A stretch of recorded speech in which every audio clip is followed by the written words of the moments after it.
Very good morning. My name is Muhammad Faiz and I will be your moderator for today.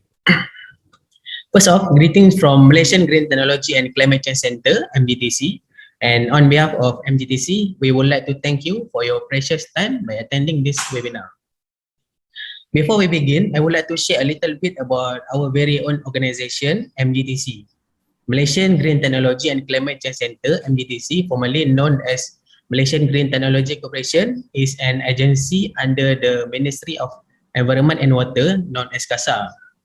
Our mandate is to drive the country in the scope of green growth, climate change mitigation, and green lifestyle. MGTC performs three main roles, which is mainstreaming the green economy through the green products and services expansion programs, such as My Hijau Mark certification program, Green Technology Investment Tax Exemption, GT, as well as training and human capital development schemes. Second, driving climate change mitigation actions such as advocacy for energy efficiency and renewable energy, low carbon urban programs, and low carbon mobility. And also cultivating a green lifestyle through publicity and awareness program in fostering cooperation between the government and private sectors in the global scale platforms such as International Green Tech and Eco Products Exhibition and Conference Malaysia, IGEM, and other public programs physically or through social media. It is worth to note that Green Standard and Verification Center, in short is GSVC, is responsible of today's webinar. GSVC is one of the department under MGTC with the function that focus on first, green recognition. The scheme under this activity is the My Hijau Mark and Directory, which a recognition of certified products and services that meet local and international environmental standards under one single mark and listed in the directory. GSVC will assess certified green products and services to be recognized under this program. Second, green technology incentive. GSVC manages and administers incentives introduced by the government to spur the development of green investment under green technology tax incentive. GSVC verifies the green criteria applications for tax incentive, which include three categories: green investment tax allowance for green assets, green investment tax allowance for green project, and green investment tax exemption for green services companies. 3. Government Green Procurement, GGP. Green procurement is one of the strategies to create demand for green products and services. Under the spirit of government, leading by example, the Ministry of Finance, MOF, is championing the government green procurement program, of which MGTC is the implementing agency. GSVC conducts seminar and training to promote the adoption of green procurement among ministries, agencies, state government, and local authorities, including the development of GGP guidelines and product criteria. Okay, for today's webinar, we will having three sessions. We will start off with My Hijau Mark Recognition Scheme for Green Products and Services by Puan Syaira, followed by Tax Incentive Green Investment Tax Allowance and Green Income Tax Exemption by Puan Rosma. As for the Q&A, you may address your questions throughout the presentation or during the Q&A session at the very end of the webinar. To ask questions, we appreciate the participant to use the Q&A chat located at the bottom of the screen. You may refresh the web page if the question box are not appear at your display. Okay, before we start with session 1, I would like to call upon Director GSVC, Encik Malik, to give a few words and opening remark. Over to you, Encik Malik. Okay, good morning and selamat pagi to everyone. Thank you to Encik Faiz as a moderator for today's session. Okay, welcome to webinar on government incentive in the green technology sector organized by Malaysian Green Technology and Climate Change Centre, MGTC. Actually, a lot of initiative and incentive were introduced by the government of Malaysia in the implementation of green technology and sustainable development since 2009, including the National Green Technology Policy, Green Technology Master Plan, Green Industry and SME Development Program for assisting local companies in producing green product and applying green practices in their premises and operation. Other initiative in MGTC, we have IGEM. So after this, we have the My Hijau Mark Recognition Scheme presented by our speaker. Actually, My Hijau Mark Recognition Scheme is for certified green product services. And also we have the GGP, already mentioned by our moderator. Actually, GGP is a demand to create the demand where the ministry agency will buy the green product services. So actually, we have the GTFS. Before this, we have the GTFS 1.0 and 2.0, where this GTFS already introduced by the government to provide funding facilities. And lastly, we have the Green Technology Tax Incentive, Gita Gite. Actually, we have the speaker, so we present on the Gita Gite. I hope all of you will enjoy and get more information during this webinar session. Thank you very much. Okay, thank you, Encik Malik. Without any further delay, I would like to invite our first speaker, Puan Syaira, to present on My Hijau Mark. Okay, thank you, Faiz. Let me open up my slideshow first.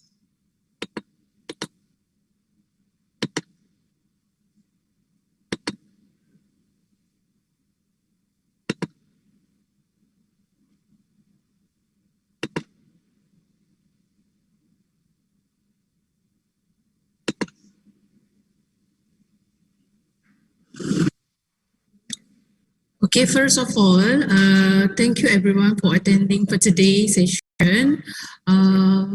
First of all, my name is Nur Syahira binti Abdul Rahim. Currently, I'm assigned under the Green Standard and Verification Center. For your information, under our department, we are the department that assigned to overtake the registration of green products and also green services, as well as the providing services for the green technology tax incentive. So for introduction, I will introduce on the My Hijau Mark. So this is my outline for today. I will begin is what is My Hijau marking is all about, and then criteria how to registering under the My Hijau marking. So we have two types of category, which is number one is My Hijau Mark product, second one is My Hijau Mark services, and then followed by the introduction, a little bit introduction on My Hijau directory.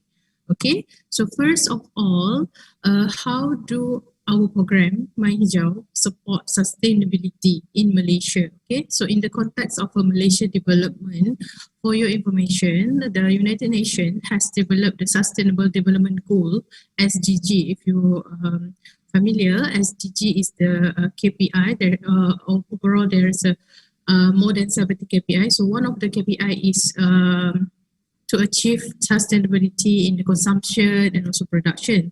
So the way of the government of Malaysia tackling on the sustainable consumption and also production is throughout leveraging through the My Hijau program. So the way we support the sustainability production is that My Hijau program, we have one program that we call as a green industry and also SME development. So back to date, 2012, we have initiated the program called SME development, whereby under this program, we have identified a list of a company that are basically eligible to be given as a coaching, capacity building, training in terms of how to facilitate their products to go green, how can their staff to be competent in providing the green service companies. Okay, so a part of that, we also give some sort of financing assistance, how can basically helping them to make sure that their product is able to be test accordingly to the environmental standard and so on. So once we have the list of a pool of companies that have been recognized under green companies, SME companies, so we provide them a recognition tool, what we call as a My Hijau marking. Okay, so this tool will be used as a promotional tool for them to say that their product are basically trustworthy credential as a green product. Okay, so the idea of having the My Hijau marking, the Malaysia official green recognition logo, as you could see on the right, Malaysia My Hijau is basically to make our public, to make our green procurer easily identify green product that available in Malaysia. Okay, so My Hijau marking, as for your information, it could be recognized as a like a halal logo, like halal, if you would like to identify halal product in Malaysia, you would identify the halal logo or searching the halal logo, right? So the same method being used here. If you would like to find the green product, green services available in Malaysia that have been verified by the government of Malaysia, is throughout the logo of Mahijau marking. Okay, so the Mahijau marking is like an endorsement scheme to say that the product or the services basically have been meeting the environmental legislation standard and so on. Okay, so that's the way how we tackle the sustainable production. Okay, so the way how the government of Malaysia support for the sustainable consumption is that to create the demand for the green products and also green services, we initiated a green directory, what we call as a Mahijau directory. It is an online website, www.mahijau.my. So this official website is the official website of registering of Mahijau marking, as well as we listed all the Mahijau mark certified products and also services here. So throughout this website, you could see the list of green products and also green service company that have been registered under the Mahijau marking through this website. Okay. So this website also, we portray all our certification and also verification partner that are helping us to do the testing parts and also providing the competency to the companies. Okay, so along the way, the government of Malaysia created the government green procurement. As you could see, the GGP. To support for the government green procurement, our government of Malaysia also introduced KPI under the 11 Malaysia Plan, RMK 11, whereby 20% of the procurement, green procurement value to be achieved by the year of 2020. Okay, so also to support for the implementation of the green government procurement, we also introduce some guidelines of to implement the government green procurement. Currently, we have produced GGP booklet 3.0. This booklet is being used by the government green procurement officer as a reference for them, how to participate in the GGP and then how to do tendering process, and then how to make sure that their product or services that they are procured is basically meeting to the criteria of the GGP and so on. Okay, so to support for the Mahijau program, the government of Malaysia introduced a few of fiscal incentives. So one of it is a green technology tax incentive. Okay, so under the green technology tax incentive, there's a two incentive that been offering.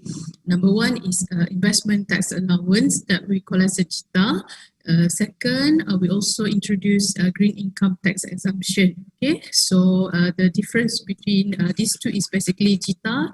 The investment tax allowance is for company who procuring the product, including equipment and also system, while income tax exemption is for company who providing the green service provider. Okay, so another types of fiscal incentive that we are offering to support the Mahijau is green technology financing scheme. So back away, the GTFS have been offering 2% interest rebate, and as well as the government will be the guarantor for the project loan offering. Okay, so as of now, the GTFS 3.0 has been now for a while. So basically, that's the way how Mahijau supports sustainability. Okay.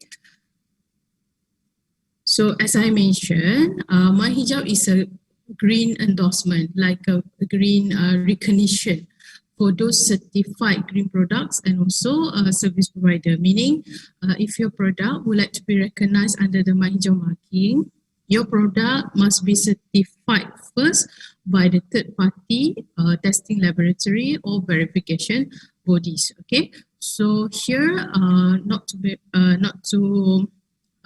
make you guys I would like to make a clarification. MyHijau is basically is a green recognition scheme. Okay, so it is not a green certification scheme. MyHijau is a green recognition or endorsement scheme to all the certified products and also services. Okay, so here are all the green certification scheme that we recognize under the MyHijau marking. Okay, so in order for the product to be recognized under the marking, you have to obtain either one of these label. For your information, existing in the world, we have more than 300 green label or green certification scheme existed in the world.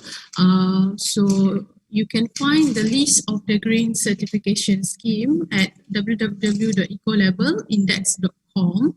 So here all the labels are recognized by the MyHijau marking. Okay, so as you could see, the label is coming either from Malaysia or overseas. So each of the green certification scheme being listed here is basically have their own parameter, have their own standard, their own technical criteria and so on. Okay, so by having verified and also recognized by the MyHijau marking, we are making sure that the green certification scheme is up to the level of our standard or benchmark or parameter of the MyHijau marking. Is meeting to the Malaysia government environmental standard and so on. Okay. Okay. So now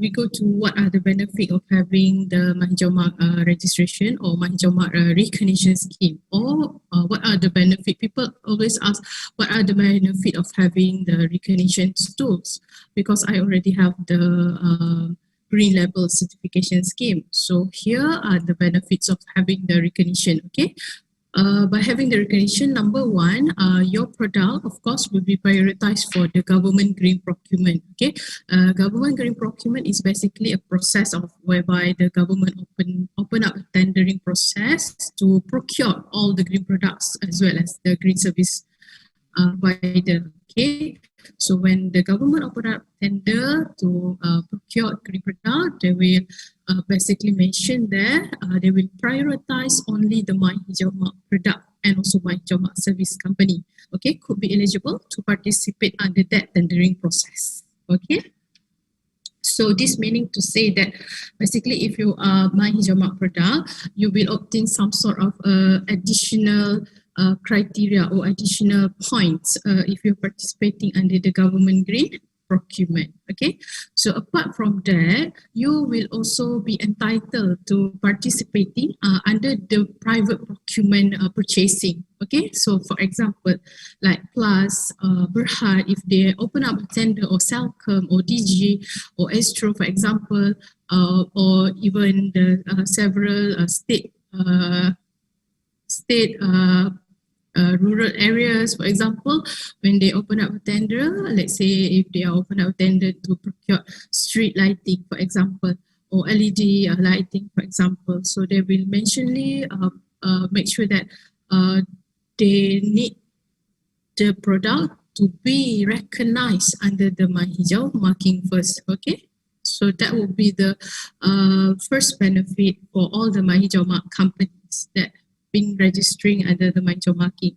Okay, so second, the benefit of having the marking is that your client or your customer who purchasing the MyHijau mark product, okay, including the equipment and also system, they could enjoy to claim back the green investment tax allowance, okay, the JITA.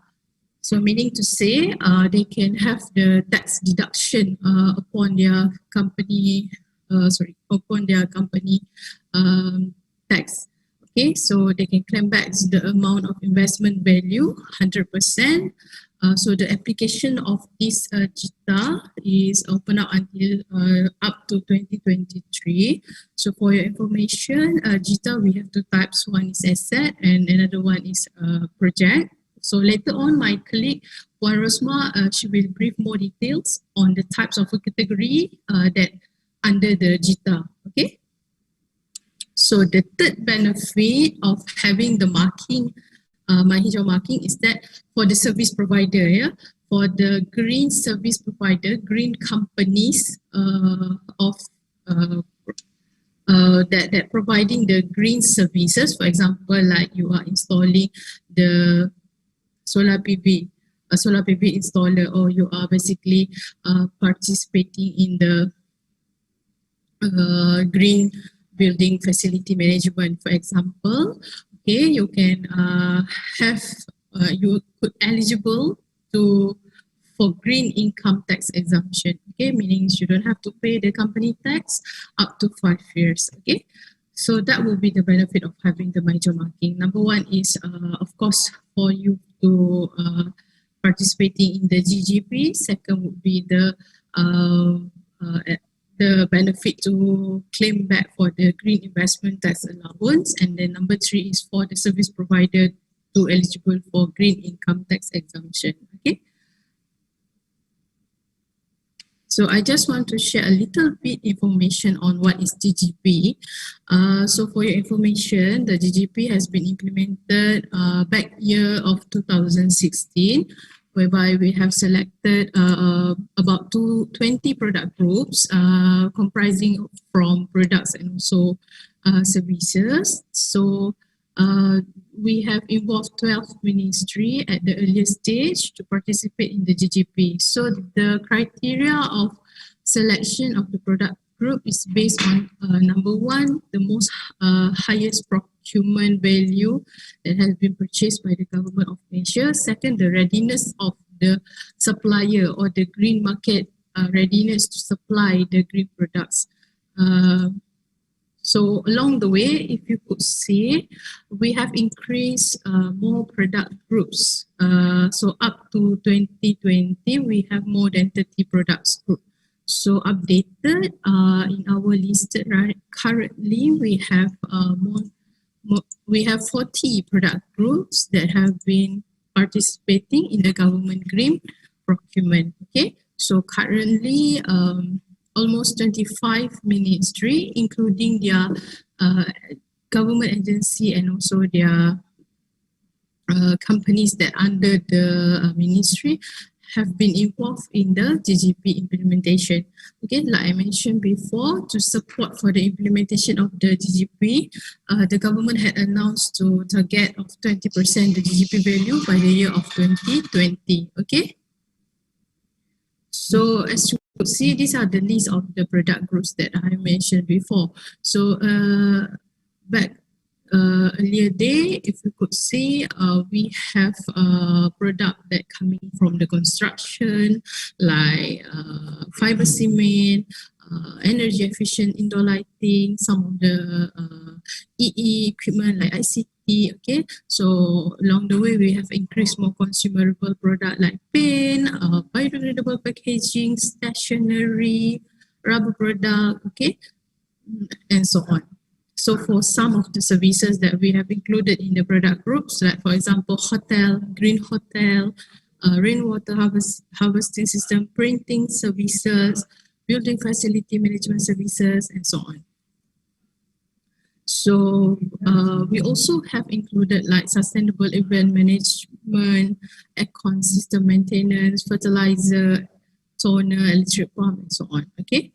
So if you guys would like to know further more detail, the updated product groups that have been participated in the GGP, later on we will share the link to download the GGP guideline booklet 3.0. Okay.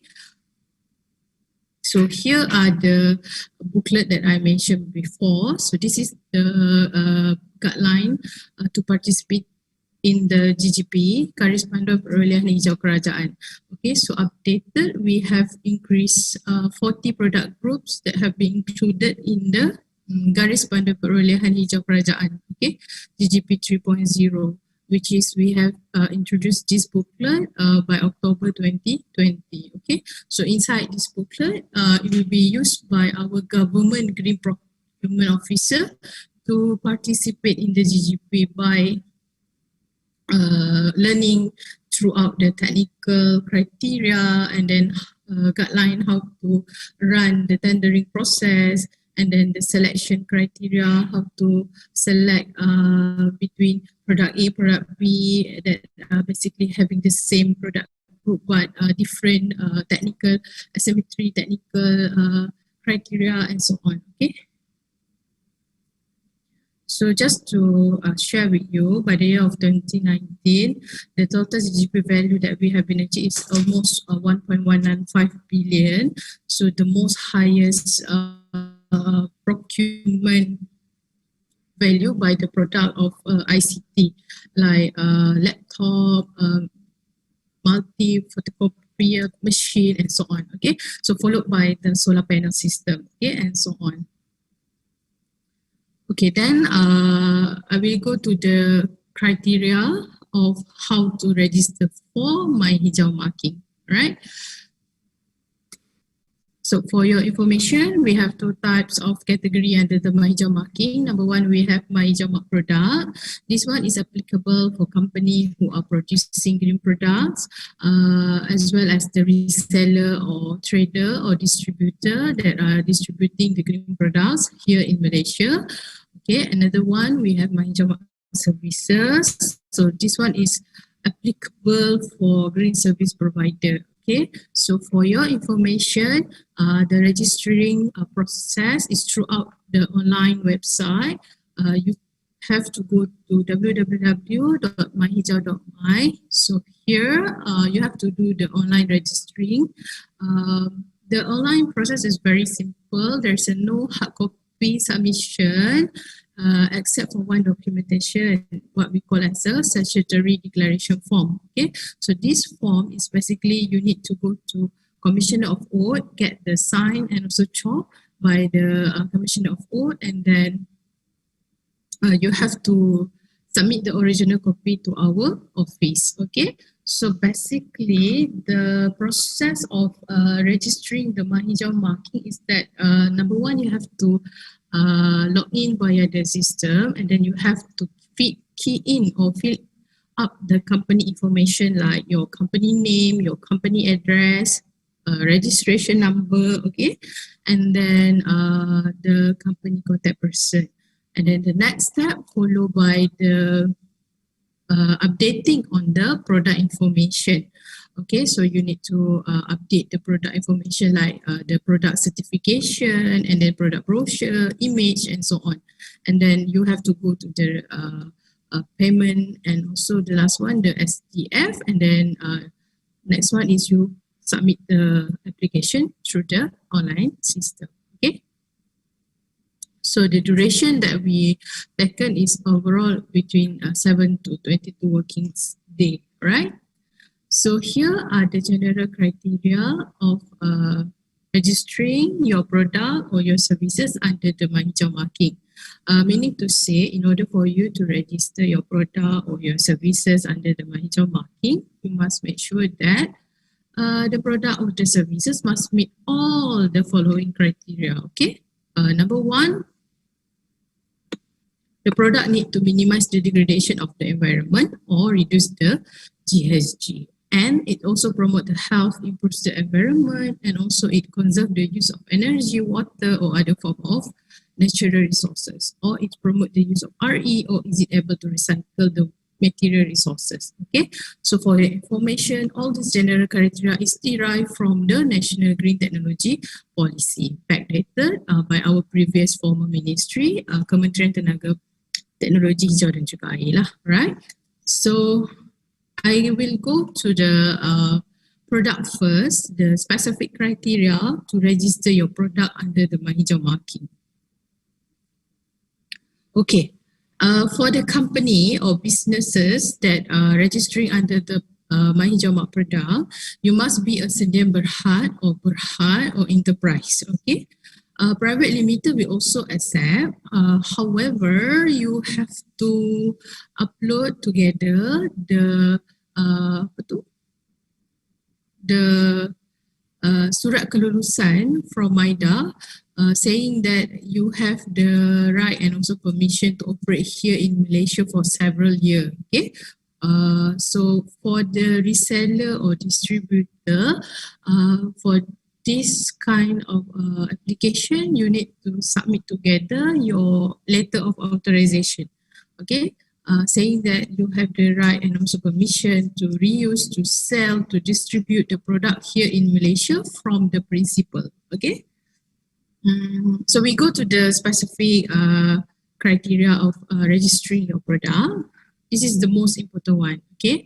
In order for you to having the recognition scheme, you must have the existing green label certification. Okay.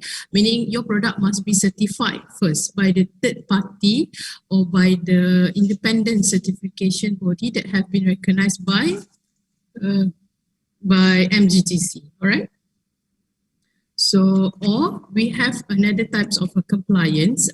You must have the existing performance standard compliance test report. Okay, that coming from the independent certification body. Or accredited testing laboratory, meaning if the test report is coming from China, for example, okay, the China report must be accredited by the CNAS, meaning the Department of Standard of China, accredited Department of Standard of China at China. Okay, so here are the our requirement for the green product certification. Okay, this is the criteria of the green product certification that we basically accepted. Okay, so number one, if you have the green label certificate, okay, standard applicable is ISO 40024. The name is Eco Label. Okay, Eco Label Type 1. Yes, you can register your product under the hijau marking. Okay, so example of Eco Label Type 1 in Malaysia, we have Serim Eco Label. Okay, so if you have the Serim Eco Label, you can register your product under the hijau marking. Okay, another example, if you have from overseas, Eco Label Type 1, for example, Singapore Green Label, okay, Singapore Green Label, SGL. So you could also register your product under the hijau marking, okay, as long as the certification is fall under the Eco Label Type 1, you can register your product under the hijau marking, okay. So let's say if you have from overseas, do you need to retest your product in Malaysia? No, because we will basically what we call recognize the green certification from the overseas. Okay, so you just not you do not have to repeat the testing of the product again in Malaysia. Okay. So second category of certificate that we recognize here, if you have the certification from Eco Label Type 3, okay? So the standard is ISO 40025. So example I give here is Serim, carbon footprint in our national scheme.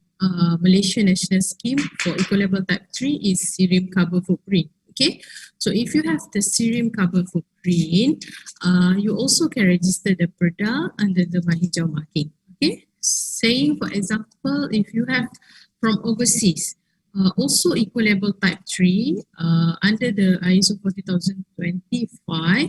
Okay, for example, you have Japan carbon footprint. Okay, for example, so you also can register the product under the hijau marking. Okay, so that would be the category number 2.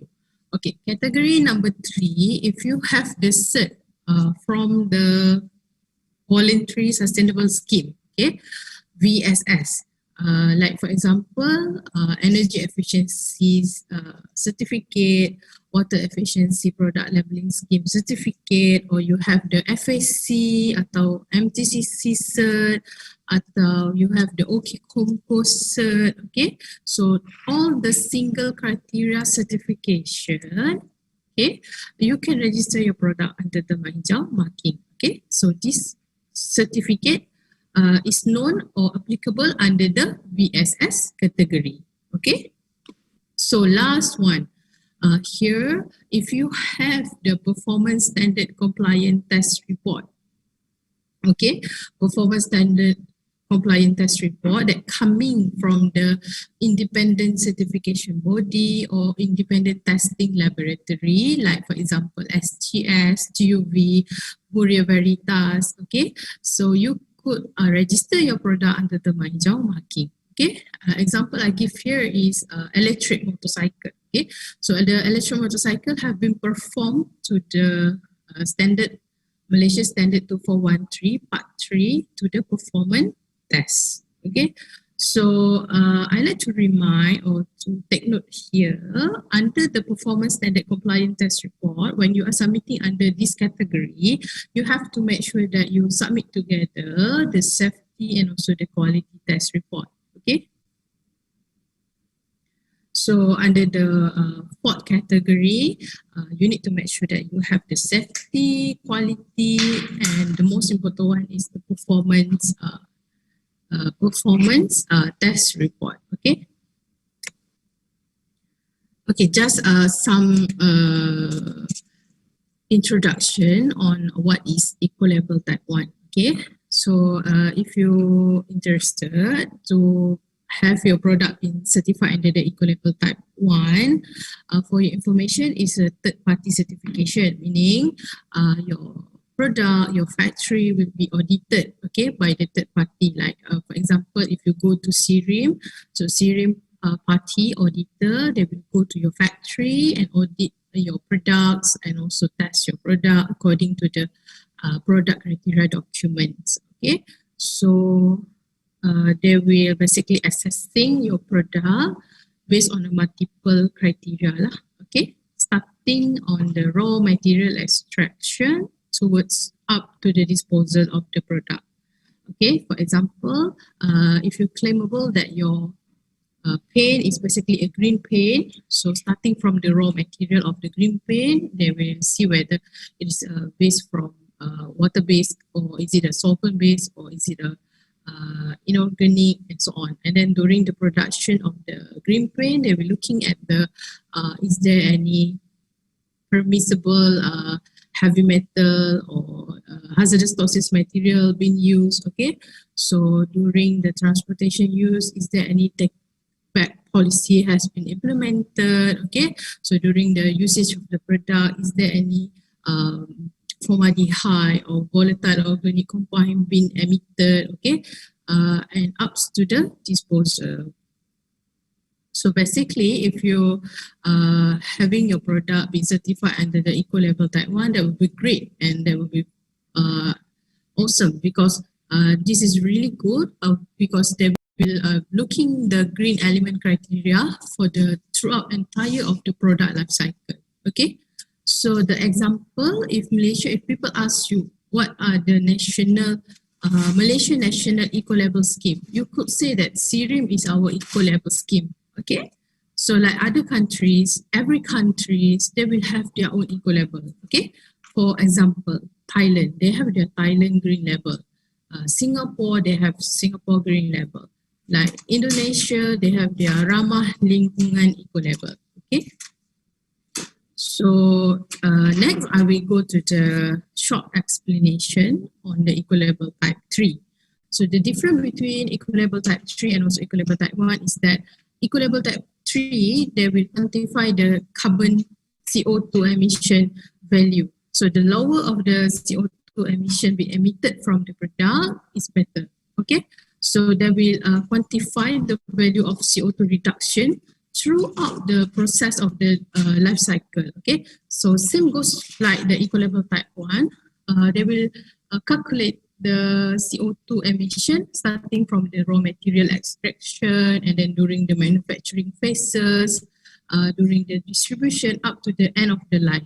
Okay, so they will basically have some method being used like cradle to gate, okay, and so on lah. Alright, So if you're interested in Malaysia, if you would like to have your carbon footprint, you could go to Sirim because Sirim have the Sirim product carbon footprint. Okay, so for your information, for carbon footprint, they will show the value of CO2 emission being emitted by the product.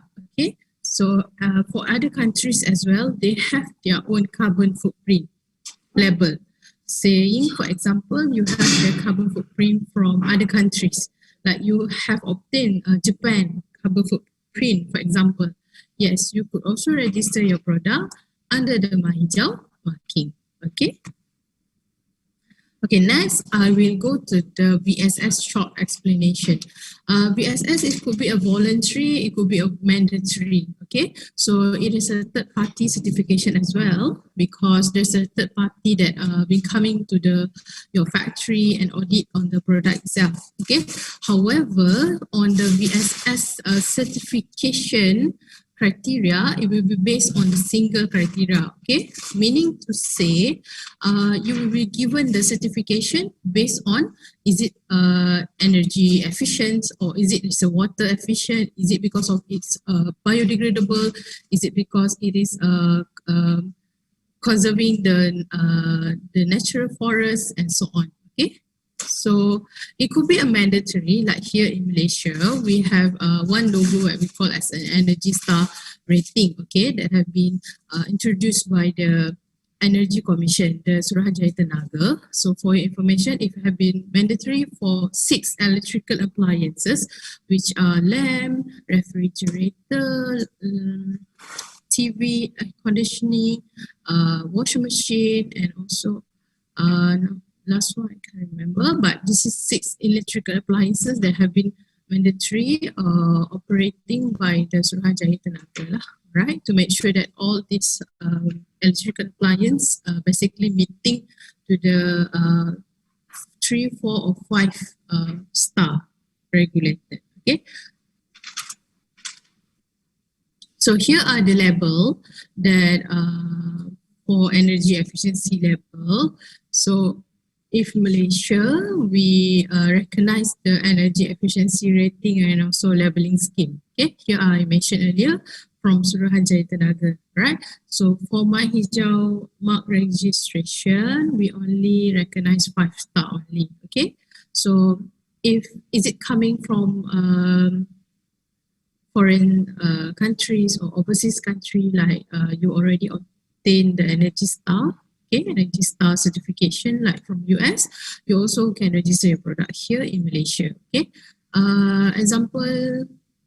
other example, if your machinery, okay, like pump or your chiller or your air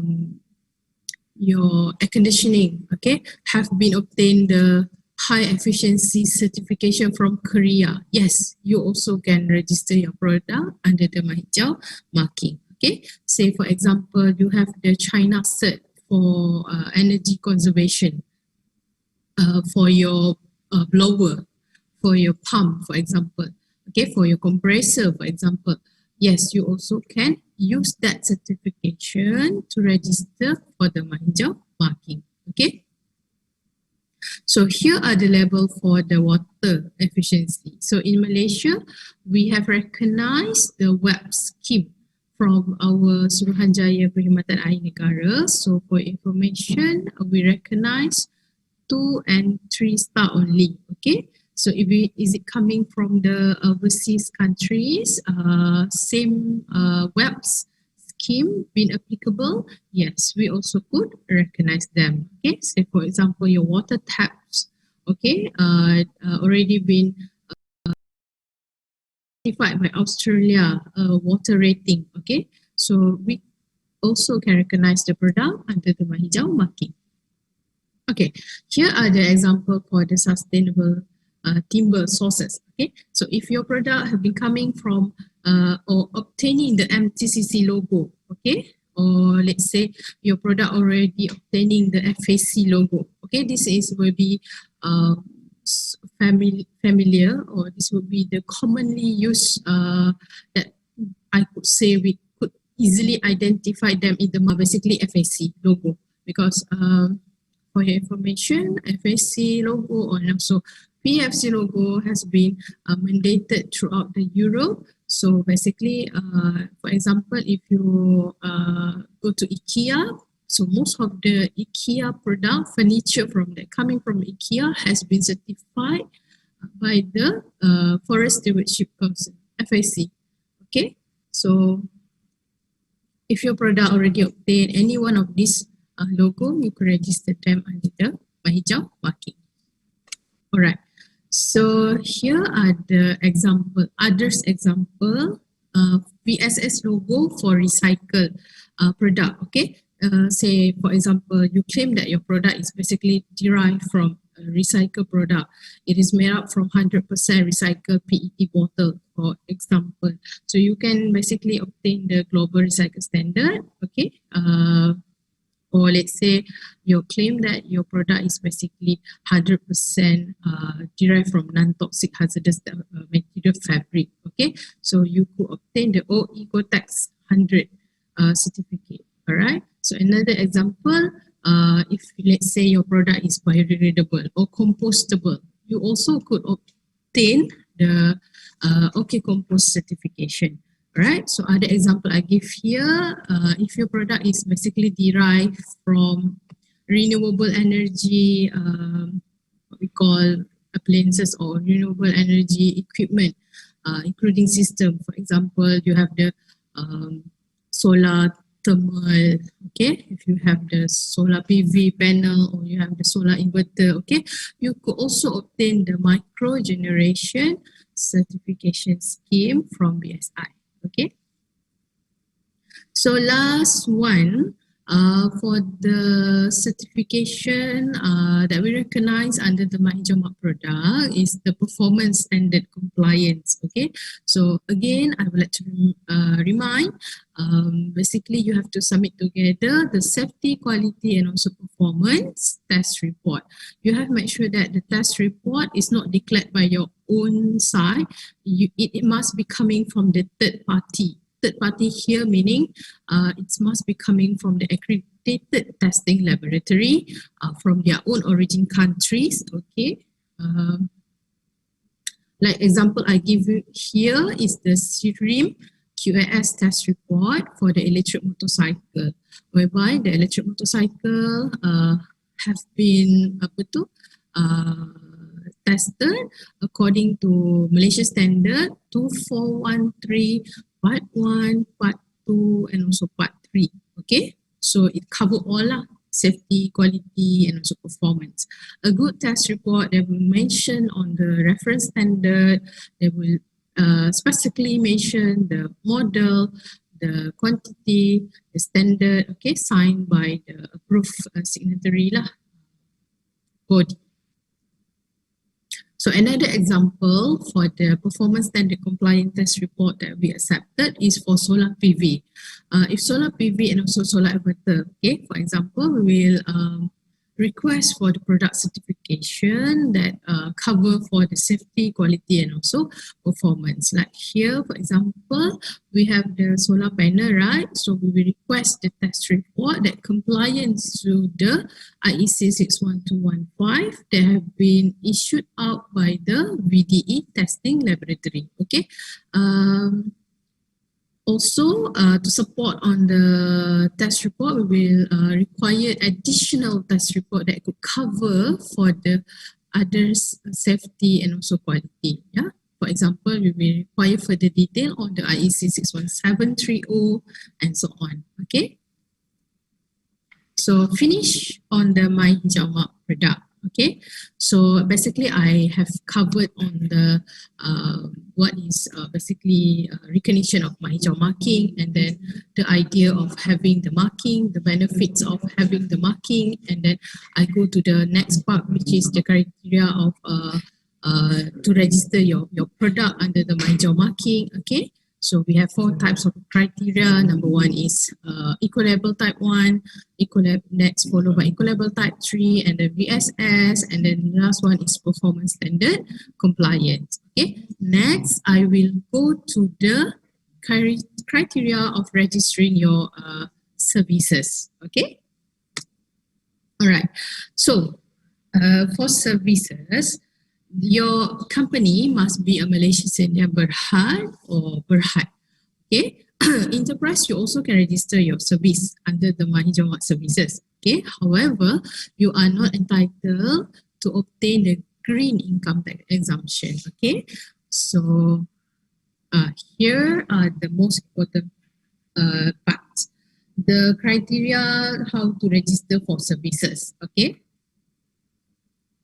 Okay, number one, you must have at least one manager or supervisor level that have been recognized professional qualification, or must be have a competent person here. Okay, competent person here not defined as a bachelor academician like professor, IR, and so on. However, it is defined based on the service that you had offering. Okay, for example, if you are basically solar PV installer, so you must have one competent person that have been registering at SEDA as a solar ISPQ certified courses, or your company itself have been registering as a solar service provider.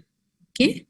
Say, for example, if you are participating or doing businesses that relating of green building management, so you must have at least one competent person as a GPI facilitator or green RE manager, for example. So that's what we call as a competent certification. Okay, that will be our first criteria. Second criteria, you must have a green policy. Okay, green policy here meaning is a one single pages. Okay, you have to write your vision, mission, your declaration statement towards your commitment to the sustainability. Okay, at the end of the pages, signed by your CEO or MD. Okay, that's all. Okay, third one, you must submit the SOP. I think during the pandemic of COVID-19 here, we are very familiarized with the SOP words, okay? So here also, for your information, to register your services, we also need the SOP, Standard Operating Procedure, meaning you have to basically submit to us the flowchart version or the write-up version, how you run your services, starting from the project initiation, coming to the consultancy services, and then up to the installation part, until towards the how you tackle the disposal of the units or disposal of the product. Okay, so it would be good if you give to us in the form of a flow chart, and then who are the PIC assigned, and then followed by the duration. Okay. So here are the example of a competency certificate. This is from ISPQ SEDA, and then this is from GBI Facilitator. We also accepted the certificate from Energy Manager. Okay. So here are the example of the policy that I mentioned before.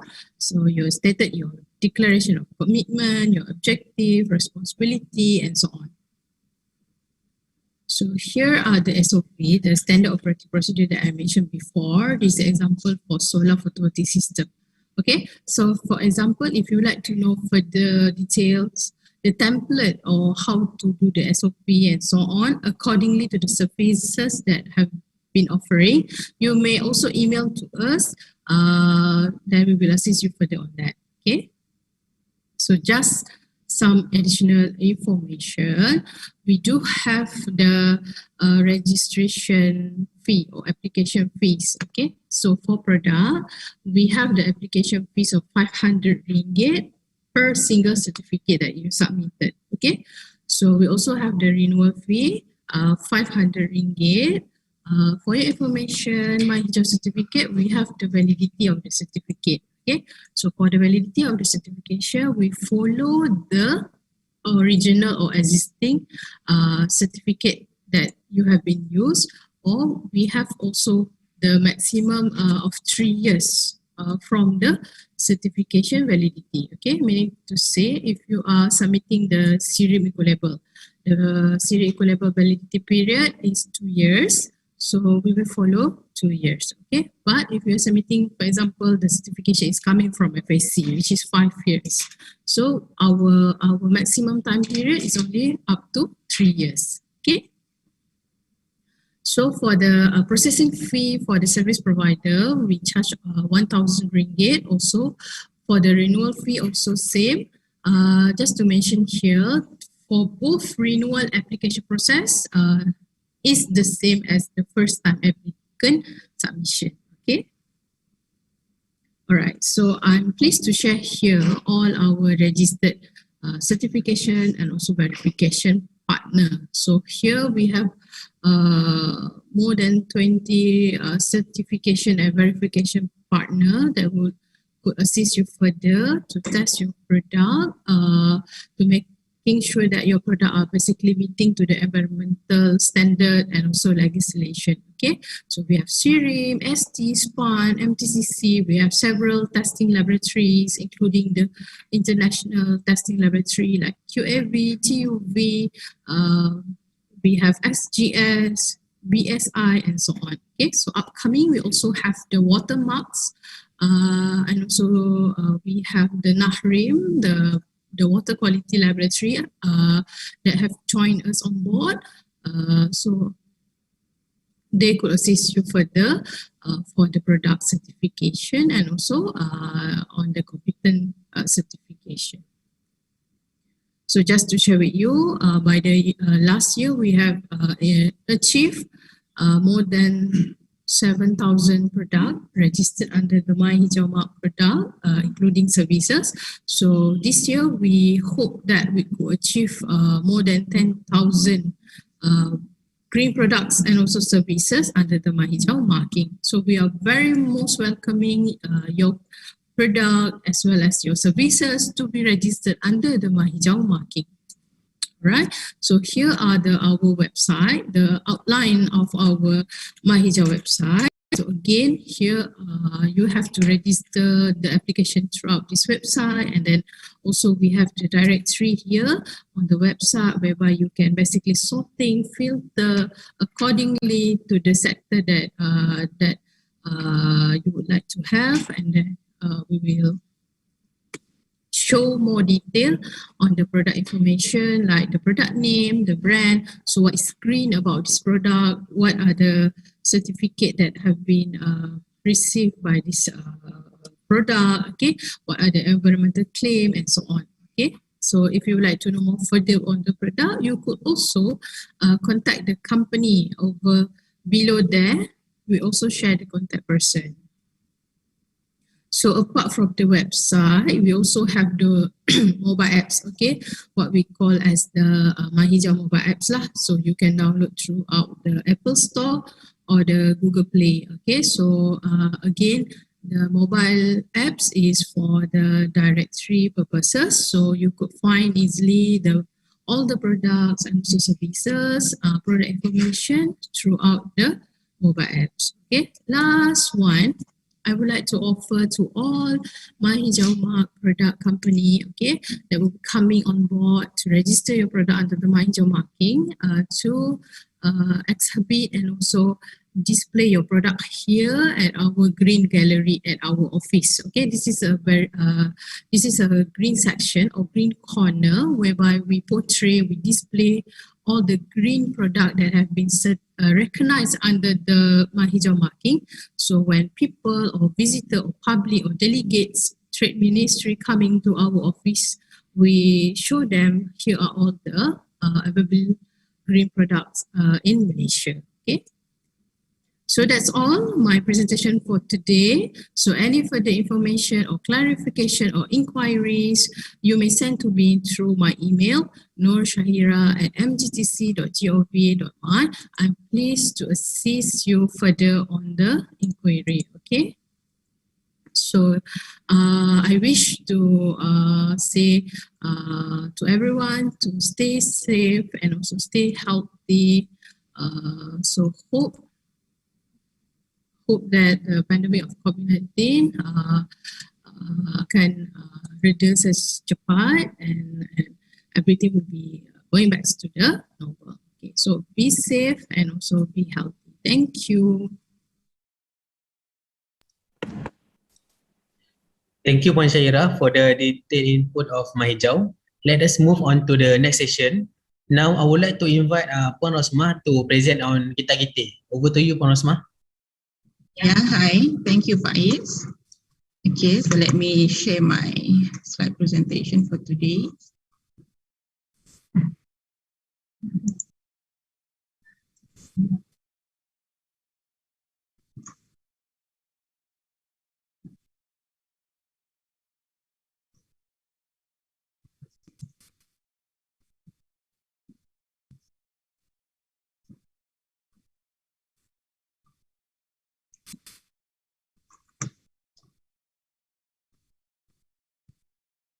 Okay, all right.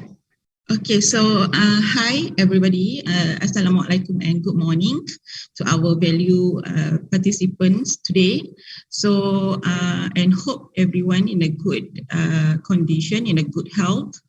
All right, so without any further delay, I will proceed with my briefing today on the information of Green Technology Tax Incentive for the green technology sector in Malaysia, which is consists of two main categories, which is Green Investment Tax Allowance, or we call it GITA, and Green Income Tax Exemption, or we call it GITE in short. Okay. Okay, so the outline of my presentation today would be introduction of the incentive, category of Green Technology Tax Incentive, the details on each category, which is GITA Asset, GITA Project, as well as GITA Services. Okay, a little bit on the introduction of this incentive. This incentive has been introduced during the budget 2014 with the main objective to strengthen the development of green technology in Malaysia. Okay, and moving forward, there is an improvement on the incentive, whereby in the budget 2019, the government has announced that there is an additional asset to the existing asset, which is from 9 asset to 40 asset, that will be listed as a qualifying green technology asset. Okay. And currently, during the budget 2020, government has announced the extension of this incentive, okay, until 31st December 2023, which the additional category, which is income tax exemption for solar leasing activities, that is under the purview of SEDA Malaysia, okay. And this is the category of green technology tax incentive that available. As I mentioned, actually there is a two main category for this incentive, which is green investment tax allowance for GITA or GITA asset, and then number two, GITA for project, and as well as green income tax exemption on GITA or GITA for service provider.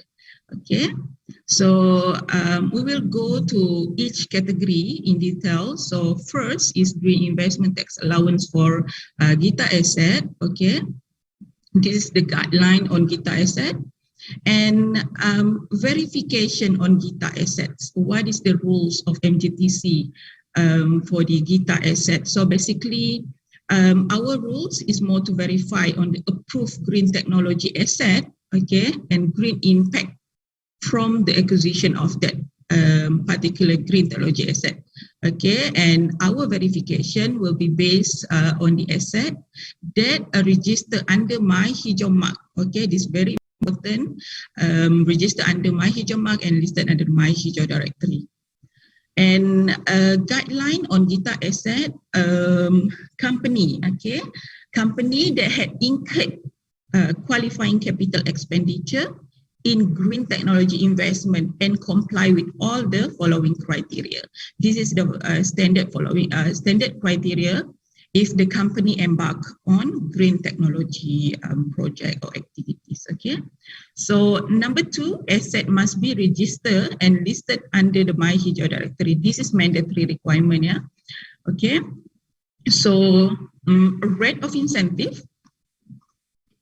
rate of incentive is we 100% of qualifying capital expenditure incurred on approved green technology asset. Okay, so meaning that if we talk about capex, this is the price of the qualifying asset that you are purchased.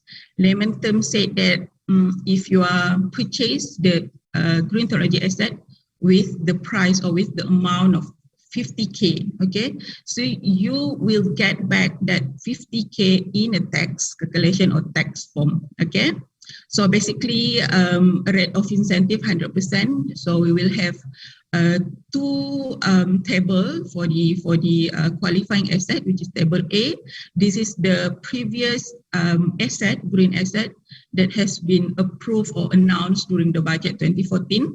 Okay, and then another table B is the additional asset announced during the budget 2019. Okay, so we'll go one by one.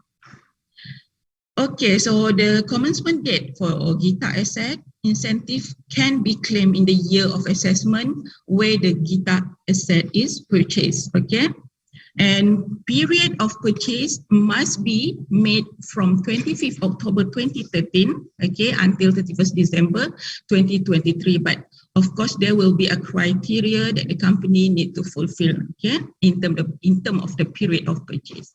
And then companies must submit the application to MGTC at least 2 years from the date of asset purchase. Okay, so let's say the company, they already purchased the green asset in 2017. Okay, and then they only submit the application to MGTC this year, so they will not eligible for the incentive. Okay, at least you must purchase the asset in 2019.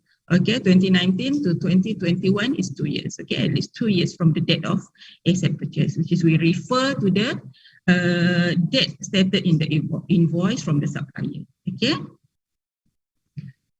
All right. So the condition for this, what we call it, GITA asset, green technology asset must be owned by the company. Okay, by the company who submit the application, right? And the business must be carried out in Malaysia. Okay, green technology asset must be used for own consumption only and not for income generation.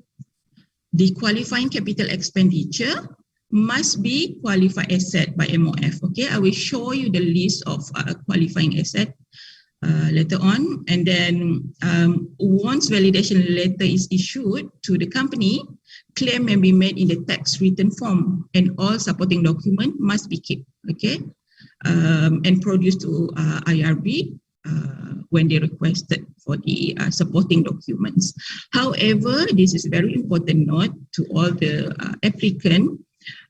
Please note that the Gazette order for this GITA asset as well as GITA project is still under the process and yet to be issued by MOF, okay? And important that incentive can only be claimed after the issuance of Gazette order, and we have been informed that the relevant ministry, which is MOF, they are trying their best to issue the Gazette order within this year, okay, because the delay, of course, because of this pandemic since last year, so it has to be one of the contribute to the delay of the Gazette order, okay. And okay, so this is the table A for the list of qualifying asset that has been approved previously during the budget 2014. Okay, so previously we have 9 assets in total, which is eligible to submit the application for GITA asset. So basically we have energy efficient transformer, solar aircon, very important. This is solar aircon, okay, not hybrid or normal aircon. This is for solar aircon. Okay, thermal energy storage, VAV, VRV, electric, and then for transportation, okay, transportation for EV. So basically this is the three product that eligible for this incentive under GITA asset, which is electric motorcycle or scooter, electric bus, electric MPV or truck only, okay.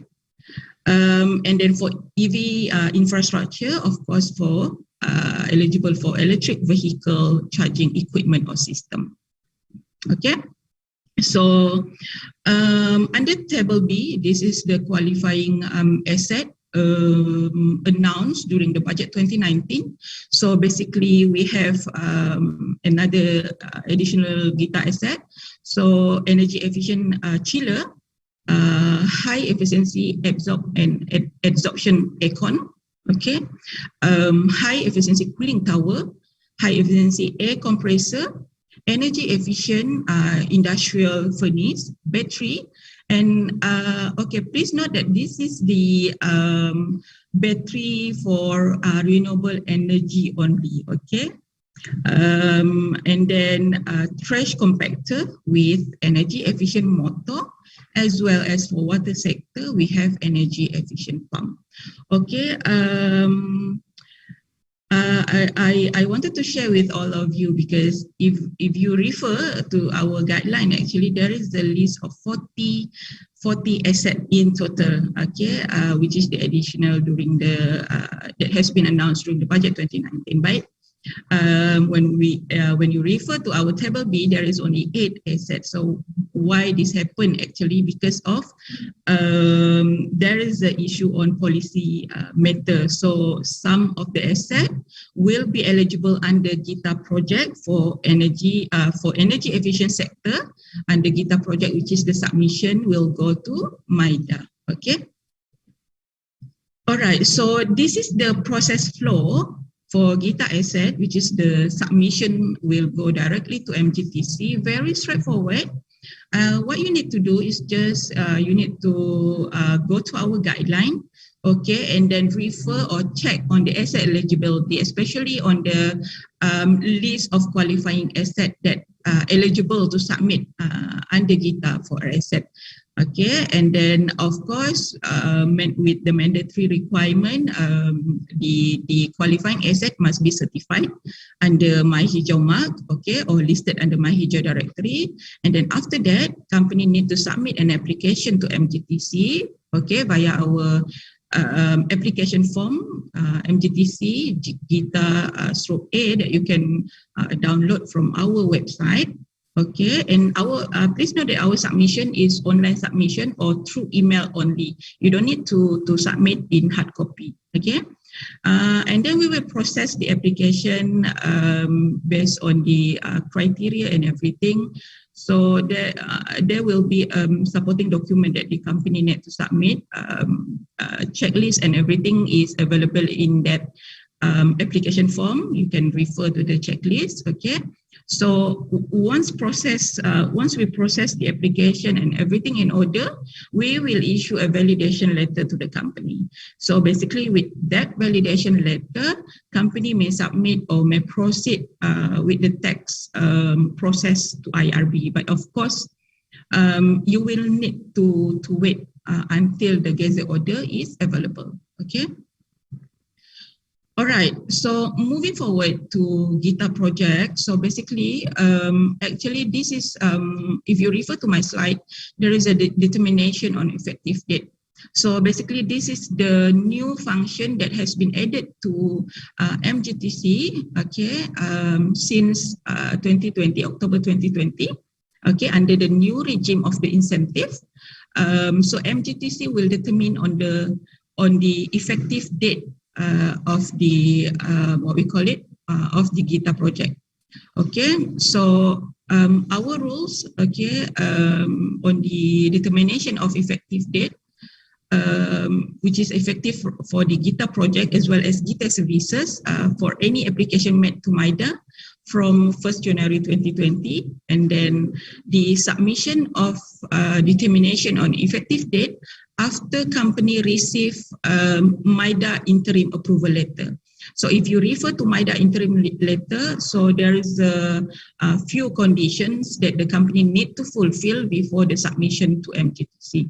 So basically, for easy reference or what we call it process, once the company receive MIDA interim approval letter, what you need to do is just contact MGTC if you don't know how to proceed with the submission, contact us, and then we will inform you, we will advise you how the process gonna be.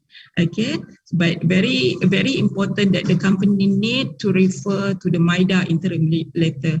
Okay, because there is a situation that the company, after they received the MIDA interim approval letter, they thought that they already what we call it, they already fulfill the incentive condition. So they don't go to MGTC. They wait until their tax declaration to IRB, and then just submit the MIDA interim approval letter. And of course, they will be rejected by IRB because they didn't fulfill all the condition in the interim approval letter. So very important to go through one by one conditions stated in that letter. Okay, so yeah, the application form for the determination on effective date can be downloaded from our website at www.mgtc.gov.my. Okay, so moving forward to guidelines on GITA project. So verification on GITA projects, as I mentioned, the rules of MGTC will come after the company receive MIDA interim approval letter. So one of the condition is the company need to go to MGTC to go to do the verification on asset as well as the projects they are embarked on. Okay, so our rules is to verify the technical requirement, including equipment, main equipment or asset, as a major components for the performance and green impact from the project.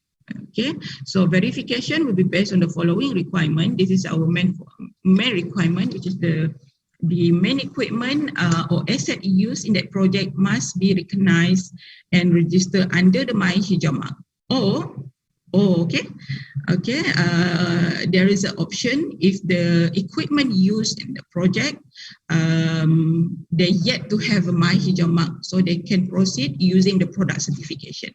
So product certification, of course, consists of safety, quality, performance, compliance. Okay, and then of course the product certification must be documented, registered, and accepted by MGTC. Okay, so project impacts to the environment. This is the data that we wanted to have to the approved project under this GITA project. So of course we will calculate in terms of GHG emission reduction, waste reduction. Is there any energy saving? Is there any cost saving from that particular approved project? Okay, so in this case, we will have our own technical expert.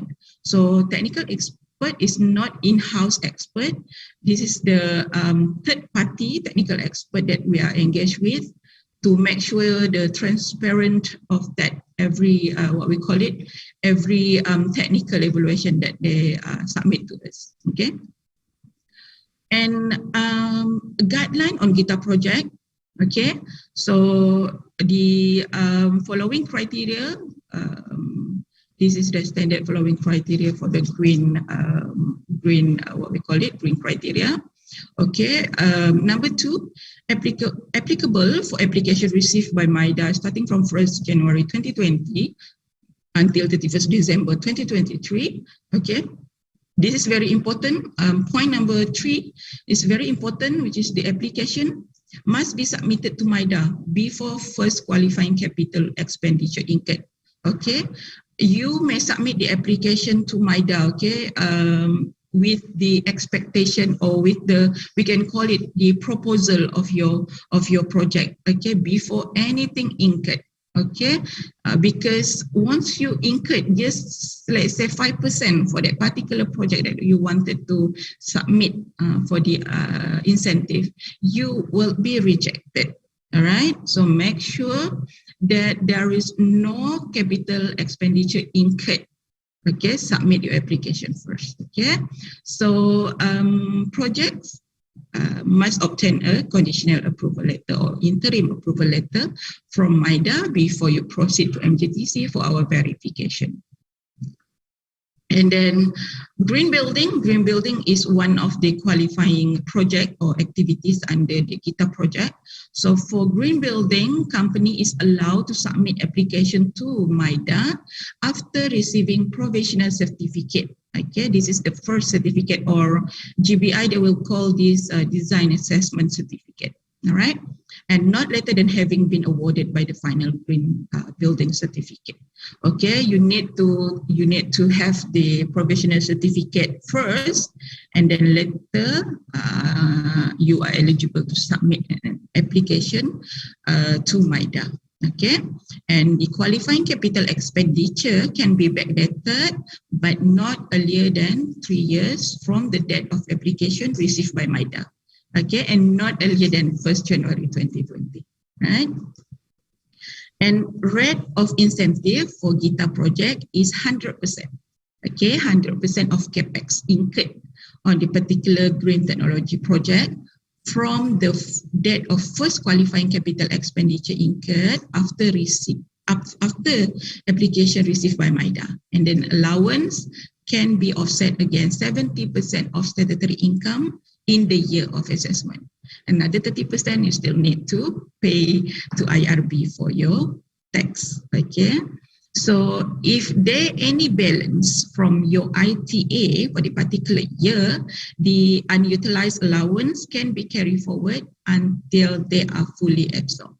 There is no timeline, says 20 years, how many years that I need to utilize my my incentive or my ITA. No, there is no timeline. Okay, so the unutilized allowance can be carried forward until fully absorbed. Okay. All right, the commencement date for application to MIDA from 1st January 2020 until 31st December 2023. The incentive period is for 3 years, starting from the first date of qualifying capital expenditure, okay, as verified by MGTC. This is for the determination of effective date lah, for the ITA or for the incentive. Okay, so the first date of qualifying capital expenditure incurred shall not be earlier than date of application received by MIDA. This is the point that I mentioned earlier, that you need to submit an application to MIDA first before incurred any capex for the particular project. Okay, conditions for GITA project. Okay, the equipment or asset in the GITA project must be owned by the company itself, right? And then when equipment or asset in the GITA project must be recognized and registered with My Hijau mark or product certification that is recognized and accepted by MGTC. All right, so there will be an annual verification that will be conducted by MGTC throughout the incentive period. Okay, this is to monitor the implementation of the project as well as the impact of that project to the environment. Okay, and the situations like a GITA asset. So once a verification letter is issued, company may proceed with the tax claim to IRB. Okay. And this is the list of qualifying activities under GITA project. So basically we have 5 qualifying activity that are eligible to submit the application under GITA project. So number 1, we have renewable energy. So when we talk about renewable energy, of course, the project must be in biomass, biogas, mini hydro, geothermal, as well as solar power. Okay, so any commercial or industrial business that undertake the generation of energy by using RE is eligible to submit the application under GITA project for RE. Okay, so number 2 is for the company that embark or invest in energy efficient equipment, okay, or technologies, or they just wanted to replace their all inefficient equipment, okay, with the energy saving equipment. So they are eligible under GITA project for EE sector. All right, and then green building is for the building owners of the commercial or industrial building only that have obtained their provisional certificate from locally developed rating tool or certification body that approved by the government. Okay, and then number 4 for the company that purchase any energy efficient product or solution, okay, for data center, and then they already been awarded under the green building certificates from our locally developed writing tools, okay, and they are eligible to submit an application as well. And then last but not least is integrated waste management. Okay, so for the company which undertake or invest in waste recycling or waste recovery or waste treatment with the additional activity, additional activities such as composting, store, collection, or disposal. Okay. So this is the process flow for GITA project. Okay. Applicant should check their eligibility on GITA project. Okay, and then after that, this is the process where the submission to MIDA. Okay, so starting March 2021, MIDA actually they go online for every incentive application must submit their application via online submission using this link, as you can see under Invest Malaysia. Okay, so you need to fill up the application form. Okay, so after MIDA receive the complete application from applicant, MIDA will prepare evaluation report that will be tabled in National Committee on Investment NCI. Okay, this is our weekly meeting to discuss, to approve all the submission that they receive from the company. Okay, so after approval given by NCI, MIDA will prepare or will issue an interim approval letter to the approved applicant or company. So after that, the process is going to be with MGTC on the determination of effective date. So what you need to do is you just email to us copy of MIDA interim approval letter as well as MIDA notification letter.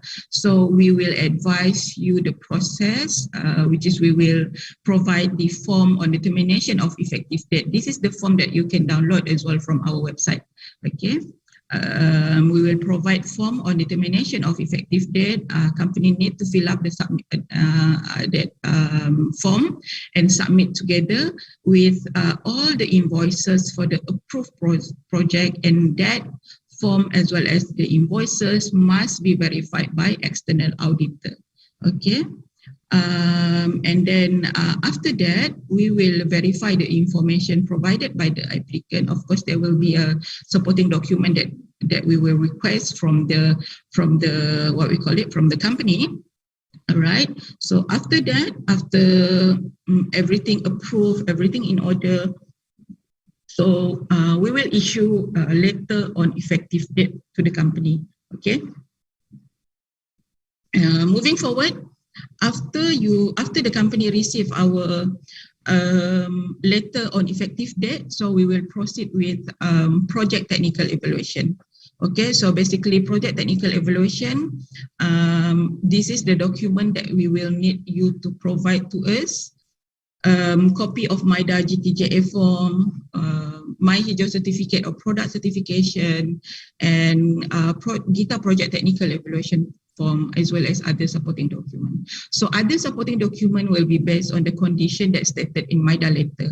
Okay, this is the supporting document we will advise to the company. Okay, so we will validate the project complies with the GT project criteria. Okay, and then after once everything in order, okay, of course we will have our processing fee for this GITA project.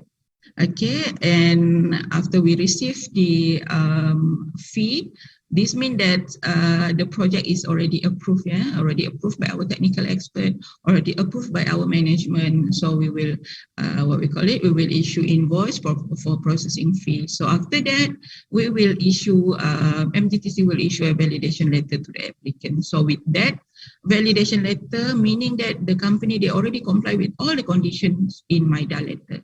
Okay, we will not proceed with the validation, okay, until all the conditions stated in MIDA letter has been complied what we call it, by the company. Okay.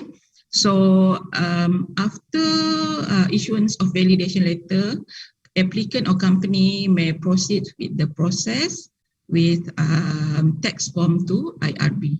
Okay. So yeah, our process for this, actually for this GITA project, we will take actually not more than 21 working days, but that is subject to the completion of the supporting document that the applicant submit to us. Okay, but if what we call it, if the additional information everything complete, we will not take more than 21 working days. Okay. So moving forward to green income tax exemption or GITE. Okay, guidelines on GITE services. So what is the rules of MGTC on these GITE services? Okay, so basically we will verify the services provided by the applicant. Okay, which is the verification would be based on green services that are registered under the My Hijau mark and as well as listed under the My Hijau directory with 100% income derived from green technology activities only. Okay, so the mandatory requirement for GITA services as well, company need to register under the My Hijau mark. Okay. So the eligibility for GITE services, this is actually for the company which undertakes green technology services activities, okay, and then they must meet the criteria of green technology service provider for this incentive, okay. Actually, the criteria is very, I can say that this is very related to the My Hijau requirement on the services. So basically, first, service provider, they need to have or they need to employ at least 5 full-time working employees that working in Malaysia, including 2 competent personnel. Okay. And number 2, company must have a green technology which is related to the environmental or sustainability. And number 3, they must have documented SOP to ensure the quality of services. Okay, so the SOP actually is related to whatever services they are undertake, which is from A to Z, which is the whole process of that particular services that they are doing. Okay, so number 4. 100% income must be derived from respective green technology services. And then number 5, company must undertake at least 3 qualifying activities from the respective green technology sector. Okay, so actually what does it mean by at least 3 qualifying activities? I give you an example. If you are the solar service provider, so basically solar service provider, you must do at least 3 activities, which is starting from, this is just an example, the qualifying activities, which is maybe you do the advisory on the solar services, you do the maintenance, you do the installation. So basically there is 3 qualifying activities. But let's say you are only doing the maintenance of that services. No, you are not eligible under these GITE services. At least must 3 qualifying activities. Okay.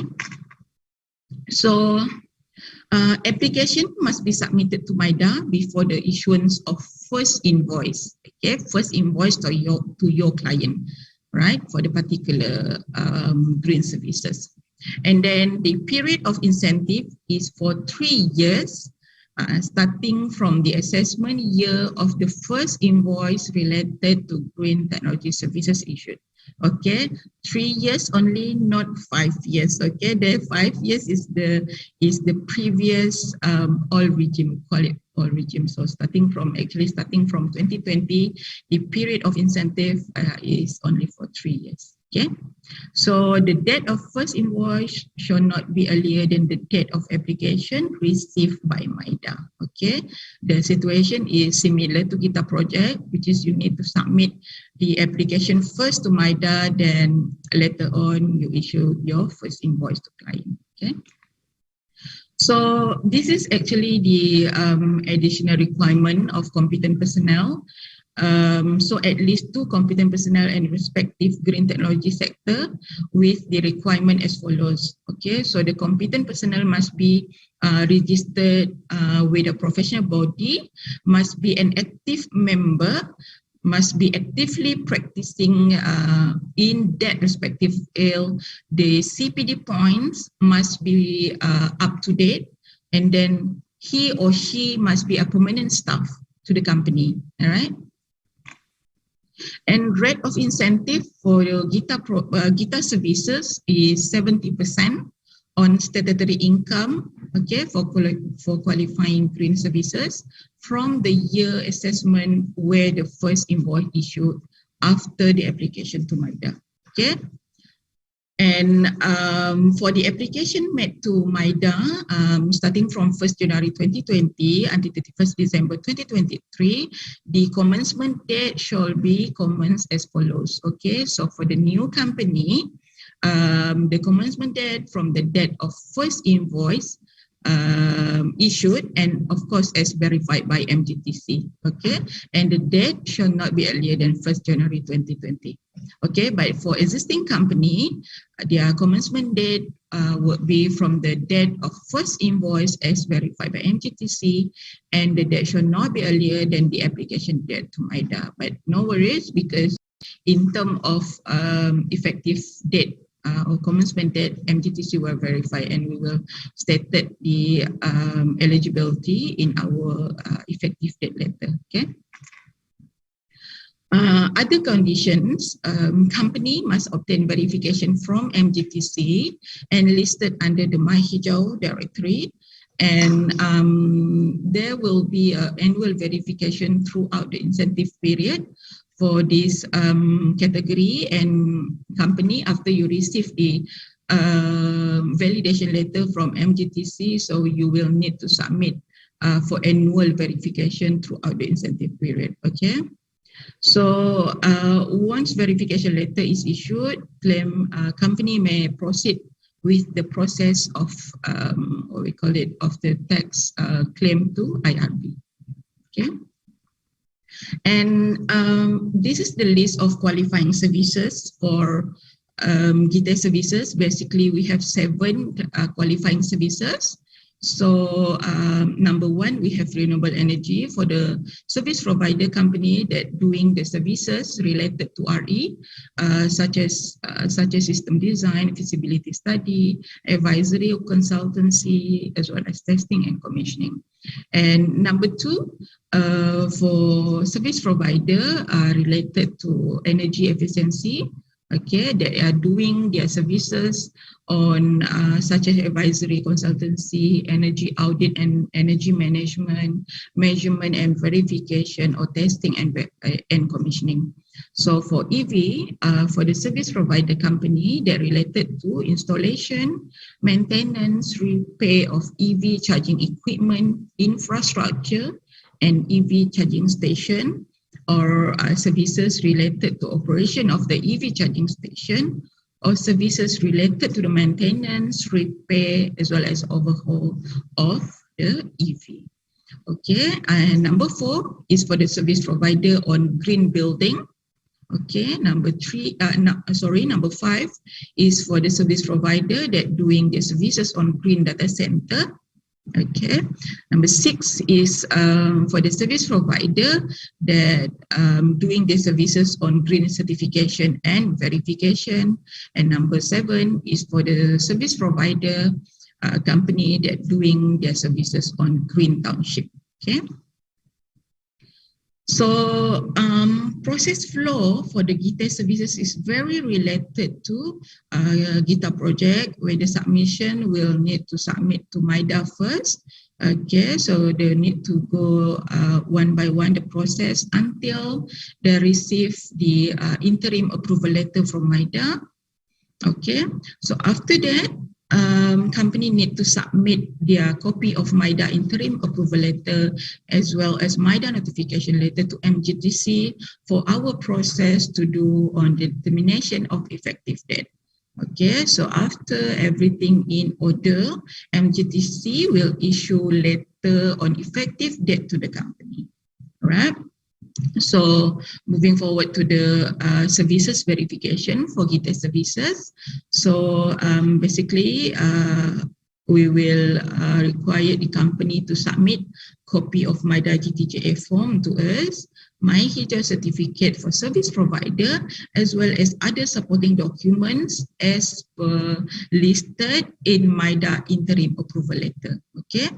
So we will validate the project complies with the GT services criteria. Okay, and then we will issue invoice for processing fee. After the payment made by the company, we will issue validation letter to the applicant. Okay, so with that validation letter, the next process is with IRB for the tax claim. Okay. Okay, additional information on the annual verification as well as processing fee. So basically for GITA project and GITA services, we will conduct annual verification throughout the incentive period. Okay, but our annual verification is more to document-based verification. We will not go to the site. Okay, so we will just need the company to submit in documents to us, but of course there will be a template for the annual verification that company need to fill up. Okay, so of course there will be a processing fee to be charged to the applicant. So below is the type of incentive as well as the processing fee that company need to what we call it, that we will charge to the company. So for GITA asset, basically for each green technology asset is 1,000. Okay, and GITA project, we will base on the cost of equipment or machinery used in the project. So if you are, if the cost of equipment is less than 500K, so our processing fee will be 2.5K. Okay, so our processing fee will for GITA project will start with 2.5K until 10,000. Okay. And for GITE services, for each application is 2,000, right? Okay, so I think that is for me for Green Technology Tax Incentive. Okay, thank you for your participation. Right, thanks. Over to you, Faiz. Okay, thank you, Porosma, for the comprehensive inputs on Gita Gite. Now we are officially moving on to the Q&A session. Any participants can ask questions. Please be reminded that this session will last for 15 minutes. Should you need further clarification or face-to-face discussion, you may set an appointment with the person in charge via any platform at your convenience. You may refresh the web page if the question box not appear at your display. So we shall begin the session now. So for the question 1 and 2 for Puan Syahira, question 1 is, selain MyHijau Portal, adakah MyHijau juga akan dibangunkan dalam bentuk apps di dalam Google atau Android? Dan soalan yang kedua ialah, in Malaysia, which authorities are providing green certification apart from SIRIM? Thank you, Faiz, for the inquiry. So I will answer for the first question. So selain MyHijau Portal, kita juga ada bangunkan MyHijau apps menggunakan mobile apps lah. So you boleh download guna Google App Store ataupun Play Store lah. Okay, so boleh type kat situ MyHijau Directory. So the MyHijau Directory at the current moment it will be used as a online directory purposes, meaning you can search, you can filter, you can basically sorting the product that you would like to know further accordingly to the sector, to the environmental claims, to the compliance category and so on. So it will be beneficial. You boleh guna during you punya meeting with your clients, so you can show to your clients or anybody yang nak tengok the product listed in the MyHijau directory menggunakan that mobile apps. Instead of you open up through the website, you can download it through the mobile apps here, then you boleh search all the MyHijau Mark products together with MyHijau Mark services. Okay, so for the question 2, in Malaysia, which authority are providing green cert? Apart from SIRIM, I would basically nak inform bagi tahu yang actually kita ada more than 20 certified verification partner yang kita dah listed on our website MyHijau directory. So you can go to our website, ada upper tab, kita ada tab kita ada tab untuk partner. So dekat situ kita dah list all our verification partner that will able to assist you further in terms of nak test product, and then in terms of technical criteria, and then helping your staff to be competent person and so on. Okay, so we have certification body as well as testing laboratory locally and also overseas. Okay, that's all. All right. Thank you, Faiz. Thank you. Okay, thank you, Puan Syaira. For the question 3 is for Puan Rosma. So the question is, for Gita asset, if we are buying an electric motorcycle for our staff use in no travels, do we need still submit the electricity bills before and after as supporting documents? Because it is not for reducing electricity consumption, but more to reducing GHG emission.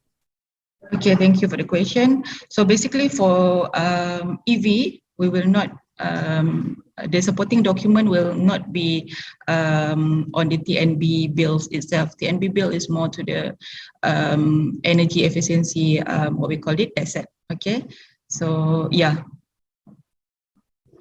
But of course, there will be calculation that we will need the company to submit to us in terms of GHG emission reduction. That the what we call it, the calculation is available in our application form for Gita Asset. Yeah. All right. Thank you, Rosma. So for the 4th question is, if the project have started, can the company submit MIDA and claim for the balance of the project not yet incurred? Okay. For Gita project, actually, if the company actually have started the project, the submission is no longer available for that company. You need to make sure that your project is on the proposal, what we call it, is on the proposal stage. So you need to submit an application first to MIDA before you incur any capex for that particular project. If there is a capex incurred, so you are not eligible to submit an application anymore, right? Thank you. All right. Thank you, Puan Rosma. Okay, so for another questions that we have not mentioned, we will reply in email. Ladies and gentlemen, 15 minutes has gone by and we will end this webinar. We really appreciate it if you can fill up the survey form that you will receive in email at the end of webinar. And we also welcome you to visit our booth, MyHijau Pavilion and MGTC. On behalf of MGTC, I would like to thank you for your active and notable participation during this webinar. We hope that you have found this webinar fruitful and gain relevant information of government incentive provided under MGTC. That's all from us. Lindungi diri, lindungi semua. Thank you.